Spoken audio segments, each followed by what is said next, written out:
Hello friends, welcome back to my channel Shubhapriya ক্রিয়েশনের আর একটা নতুন ব্লগে তোমাদের অনেক অনেক স্বাগত। যে যেখান থেকে আমার এই ব্লগটা দেখছো তাদের অনেক ভালোবাসা আমার এই ছোট্ট ব্লগে। এখন বাজে সকাল 7টা। ব্লগটা এখন থেকে স্টার্ট করলাম তোমাদের সাথে নিয়ে। 2 দিন আগে পর্যন্ত ওয়েদারটা এমন হয়েছিল যেন মনে হচ্ছিল এই গরম পড়ে গেছে, এবার সোয়েটার চাদর সমস্ত কিছু কেচে তুলতে হবে। কিন্তু বন্ধুরা, আজকে সকালবেলা ঘুম থেকে উঠে এতটা পরিমাণে হাওয়া আর ঠান্ডা পড়েছে যে আমাকে সোয়েটার গায়ে দিতেই হলো, না হলে আমি কোনো কাজই করতে পারছি না।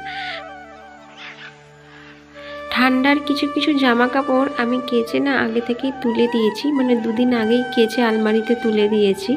কিন্তু এত পরিমাণে ঠান্ডা যদি আবারও পড়ে তাহলে সেগুলোকে আবার টেনে টেনে বার করতে হবে, আবার পরে ধুয়ে আবার তুলতে হবে। এই হচ্ছে, মানে আমি ভাবতে পারিনি যে ঠান্ডাটা এতটা আবার পড়ে যাবে হঠাৎ করে। কালকে রাত্রি থেকেই বেশ ঠান্ডা লাগছিল, কিন্তু সকালবেলা উঠে দেখছি যে মানে এতটাই ঠান্ডা, দরজাটা খুলতে, তাই জন্য জানালাটা আর খুললাম না। ভেবেছিলাম ঝাড় দিয়ে ঘরটা মুছে নেব, কিন্তু আজকের আর হয়তো মোছা হবে না সকালবেলা ঘর। হ্যাঁ, মুছবো তো অবশ্যই, সেটা হয়তো রান্না করার পরই মুছে নেব একেবারে, কারণ রান্নাঘর তো সেই আমাকে মুছতেই হয়, সেই হাতে একেবারে ঘরটাও মুছে নেব।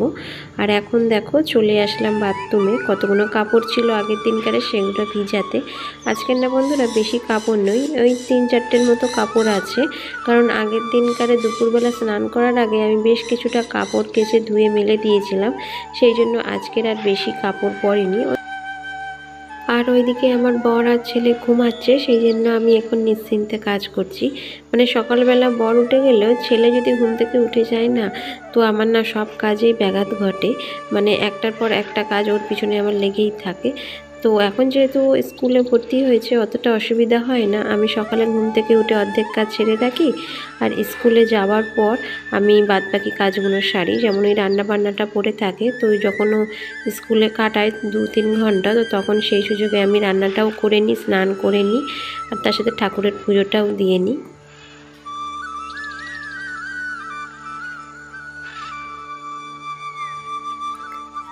এখন চলে আসলাম ব্রাশ করতে, কারণ ও ঘুম থেকে উঠে গেছে। এবার আমাকে চা বসাতে হবে, তার আগে আমি ব্রাশটা সেরে নিই।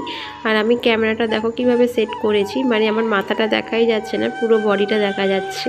মানে কি করব, একা একা সেট করেছি তো বুঝতেও পারি না, যেহেতু ব্যাক ক্যামেরায় আমি ভিডিও বানাই তো ভীষণই অসুবিধা হয়। তারপরে মানে যখন ভিডিও একেবারে রেকর্ডিং হয়ে যায় তখন ভাবলাম কি বাবা, এইটুকু দেখা যাচ্ছে, এইটুকু দেখা যাচ্ছে না, মানে এই হয় জানো তো। আমার বরকে বলেছি একটা মোবাইল ট্রাইপড কিনে দিতে, তো ও বলেছে কিনে দেবে, কিন্তু আমার অলরেডি একটা স্ট্যান্ড রয়েছে জানো তো। তো সেটাতে আমি ভিডিও আপাতত বানাচ্ছি, কিন্তু ঠিকঠাকভাবে হয় না গো। কী হয় বলো তো, যেহেতু ওটা লম্বা, রোটেট টাইপের নয় অতটাও, রোটেটটা আলাদা করে আমি কিনেছিলাম, মানে অনেক দিন আগে একবার, অনেক দিন আগেই বেশ কিনেছি, তো 2-1 বছর আগে কিনেছিলাম, কিন্তু ওটা আমার ছেলে নাড়িয়ে নাড়িয়ে বেশ ভালোই নষ্ট করে দিয়েছে। তাই ভিডিওগুলো যখন আমি শ্যুট করি অতটাও ভালো হয় না, মানে এদিক ওইদিক ক্যামেরা ঘুরে যায়। ধরো ও এসে নাড়া দিলে, মানে ছেলে এসে নাড়া দিলে এইদিকে ঘুরে যায়, ওইদিকে ঘুরে যায়। তো কি করব, তাই জন্য একটা ছোট ট্রাইপড ওকে বলেছি আমি কিনে দিতে, দেখা যাক কি হয়। কি বলো তো, নিজে থেকে ইনকাম না করলে কারোর কাছে হাত পাতলে ভীষণই খারাপ লাগে, সেটা আমার বেশি হয়, জানি না গো কেন।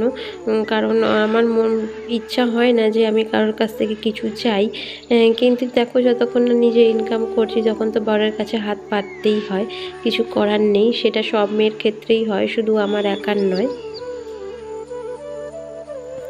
সকালে ব্রেকফাস্টের জন্য আটাটাও একেবারে মেখে রাখলাম, কারণ ওইদিকে আমার বর সেভিং করছে, তো সেই জন্য ভাবলাম কি আটাটা একেবারে মেখে রাখি, তারপরে চাটা বসাবো, কারণ ও যেহেতু ওদিকে কাজ করছে, তো এদিকে চাটা করে রাখলে প্রায় শীতকালে ঠান্ডাই হয়ে যেত, সেই জন্য ভাবলাম আটাটা মেখে নিই, তারপরে একেবারে চা বসাবো।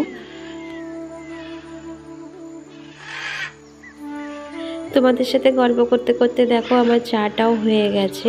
আর কালকের রাত্রিরে আমার দুধটা একটু বেঁচে গেছিলো, মানে আমার ছেলে কালকে রাত্রিরে দুধ খায়নি, তো সেই দুধটাই এখন আমি চা বানিয়ে নিলাম, কারণ ওকে আমি বাসি দুধ খুব কম দিই, মানে একেবারে না ফেলতে হলে তো আমি ওকে তখন দিই, না হলে এছাড়া আমি ওকে বাসি দুধ দিই না। চা খাবার পর আলুর তরকারি বসালাম একটু, কারণ সকালে ওই যে রুটি বানাবো তার সাথেই আলুর তরকারি, কারণ ও বলেছে আজকের আলুর তরকারি বানাতে, কারণ ও সকাল সকাল সবজি নাকি ভালো লাগে না খেতে। কিন্তু কি বলতো, আমার না সবজি খুবই ভালো লাগে খেতে, মানে এই আলু শুধু আলু আমার ভালো লাগে না, এর সঙ্গে কিছু সবজি হলে ভালো লাগে। কিন্তু ওর যেহেতু ভালো লাগে না, তাই ওর পছন্দ মতো শুধু আলুর তরকারিই বানাচ্ছি। আর এখন দেখো ওই দিকে আলুর তরকারিটা বসিয়ে দিয়ে আসলাম সিঁড়িটা ঝাঁট দিতে, কারণ 2 দিন পর ভাবছিলাম যে সিঁড়িটা ঝাঁট দেবো, কিন্তু সময়ের অভাবে বন্ধুরা হয়ে উঠছিল না। তো আজকের ভাবলাম যে ওইদিকে তরকারিটা বসিয়ে এইদিকে সিঁড়িটাও একেবারে ঝাঁট দিয়ে নিই।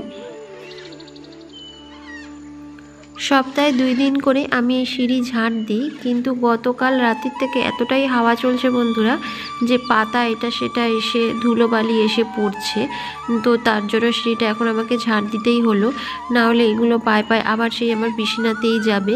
তো একেবারে তার থেকে ভালো একেবারে সিঁড়িটাই ঝাঁট দিয়ে পরিষ্কার করে নিই। রাস্তার ধারে যেহেতু ঘর, তাই বন্ধুরা খুবই ধুলোবালি পড়ে ঘরে, মানে 2 দিন ছাড়া ছাড়াই ঝাড়া পোছা করতে হয়। আর এই ঝাড়া পোছা করতে গিয়ে না কি হয় বলো তো, নিজেরও শরীর খারাপ হয়ে যায়, মানে আমার একটু ডাস্ট অ্যালার্জি আছে, ধরো এই ধুলোবালি বেশি খাটলে না খুবই শরীর খারাপ লাগে, কিন্তু কিছু করার নেই, সেই মুখে মাস্ক দিয়েও করতে হয় আমাকে, কারণ যেহেতু এটা আমার একার সংসার, মানে কেউ হেল্প করার মতো নেই যে অন্যজন ধরো এই ঘরবাড়ি পরিষ্কার করলো, আমি ওইদিকে রান্নাবান্না করলাম, কিন্তু যেহেতু পুরোটাই আমাকে একা হাতে করতে হয়, তো এইগুলো না এখন আস্তে আস্তে আমার অভ্যাসে পরিণত হচ্ছে। রুটির আটা মেখে এখন বানাতে হচ্ছে পরোটা, কারণ ওনার আবদার যে এখন পরোটা খাবে, কিন্তু তার আগেই আমার আটা মাখা হয়ে গেছে, এর সঙ্গে কোনো ময়দা আমি অ্যাড করতে পারিনি, তো বাধ্য হয়ে আমাকে আটারই পরোটা বানাতে হচ্ছে। কি করব, যেমন হবে তেমনই তো খাবে। তো আমাকে যদি আগে থেকে বলতো যে পরোটা খাবো, তো তাহলে আমি নিশ্চয়ই একটু এর সঙ্গে ময়দা মিক্স করে নিতাম। আর যদি শুধু ময়দার বানাই না পরোটা, তো কী হয় বলো তো বন্ধুরা, বড্ড চামড়া হয়ে যায়, কিন্তু এর সঙ্গে যদি একটু হালকা করে আটা মিক্স করে নিই তাহলে বেশ নরমই থাকে, আর খেতেও বেশ ভালো লাগে। আটার পরোটাও ভালো লাগে খেতে, কিন্তু কি বলতো, আটা ময়দা মিক্স করে করলে সেই পরোটার টেস্টটা একটু অন্যরকম হয়। সকালের জলখাবারটা বানিয়ে চলে আসলাম বিছনা গুছাতে, কারণ আমার ছেলে ঘুম থেকে উঠে গেছে, এখন বাজে 9টা। তো তাড়াহুড়ো একটু বেশিই আছে বন্ধুরা, কারণ ছেলেকে পাঠাতে হবে স্কুলে, তো তার আগে আমি বিছনাটা একটু গুছিয়ে নিই। ওইদিকে ওর বাবা ওকে মুখ ধুইয়ে দিচ্ছে, তো আমি ভাবলাম এই সুযোগে একটু বিছনাটা গুছিয়ে নিই, তারপরে আমরা নিজেরাও ব্রেকফাস্ট করব আর ছেলেকেও ব্রেকফাস্ট করাবো। ওইদিকে জানালাটা খুলে তো কাজ করছি ঠিকই বন্ধুরা, কিন্তু ভীষণ পরিমাণে হাওয়া আসছে, মানে এতটাই হাওয়া আসছে যে নিজেরই ঠান্ডা লাগছে। কিন্তু আবার কি বলো তো, এই ক্যামেরা অন করতে গেলে না আমাকে জানলা খুলতেই হয়, না ঘরের ভিতর ভীষণ অন্ধকার থাকে আর একদম ভিডিওটাও ভালো আসে না, তাই জন্য আমি জানলাটা খুলেই একেবারে কাজ করছি। বিছানাটা গুছানো হয়ে গেলে হয়তো আমি জানলাটা বন্ধ করে দিতে পারি, জানি না বন্ধুরা এখনও কি করব, কারণ এখন ভীষণ তাড়াহুড়ো থাকে, কারণ ছেলেকে 10টার মধ্যে স্কুলে আমাকে পাঠাতেই হয়। সকালবেলা ছেলে ঘুমিয়ে থাকে বলে আমি বিছনাটা গুছাতে পারি না, ও ঘুম থেকে ওঠার সাথে সাথেই আমি বিছনাটাকে গুছিয়ে নিই। আর সকালবেলা বাসি বিছানা পড়ে থাকলে না একদমই দেখতে ভালো লাগে না, যেন মনে হচ্ছে একটা বড় কাজ পড়ে রয়েছে। একটু সুন্দর করে টান টান করে বিছানাটা গুছানো থাকবে, তাহলেই তো ঘরটাকে দেখতে বেশি ভালো লাগে বলো।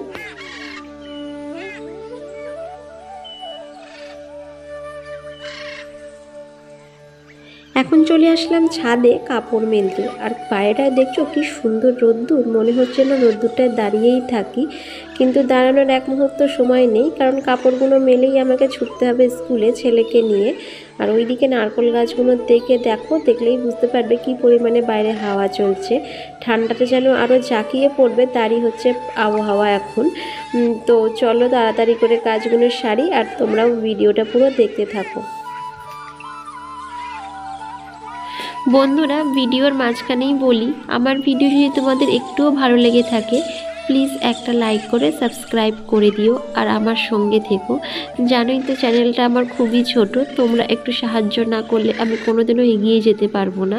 তো বারবার বলছি বন্ধুরা, প্লিজ একটু সাপোর্ট করো। এখন দেখো নিজেও রেডি হয়ে ছেলেকেও রেডি করিয়ে দিয়েছি, আর ছেলের ব্যাগটাকে একটু গুছিয়ে দিচ্ছি, মানে ব্যাগের বই তো গুছানোই আছে, তার সাথে জলের বোতল আর টিফিন বক্সটাও দিয়ে দিচ্ছি। টিফিন বক্সটা দিচ্ছি বন্ধুরা বেকার, কিন্তু তাও মনের সান্ত্বনা যদি কিছু খায় আমার ছেলে। মানে টিফিনে না প্রতিদিন আমি ওকে একরকম দিই না, ধরো দুটো বিস্কুট দিলাম, একদিন দুটো চকোস দিলাম, তো 2-3 দিন ধরে আমি এটাই করছি। কিন্তু একটাও খায় না বন্ধুরা, সমস্ত কিছু ফেলে রাখে। মানে ধরো আধখানা খেলো বা একটাও, মানে আমি তো এখনো পর্যন্ত 3 দিন স্কুল যাচ্ছে দেখলাম না যে পুরো কিছুই খেয়েছে। মানে ধরো আধখানা বা একটা খেলো, তো বাদ বাকিগুলো ফেলে রাখে, বাড়িতে এসে খায়। এখন 10:45 বেজে গেছে, আর এখন আমি ছেলেকে নিয়ে বেরোচ্ছি দেখো। আর যেতে যেতে প্রায় 10টা বেজেই যাবে, কারণ রাস্তা দিয়ে যেহেতু হেঁটে যাব, তাই জন্য 5-7 মিনিট প্রায় লাগেই। তো বন্ধুরা, ভিডিওটা আজকের আমি এখানেই শেষ করছি। যদি ভালো লাগে please like, share and comment করো। তো দেখা হবে নেক্সট ব্লগে খুব তাড়াতাড়ি।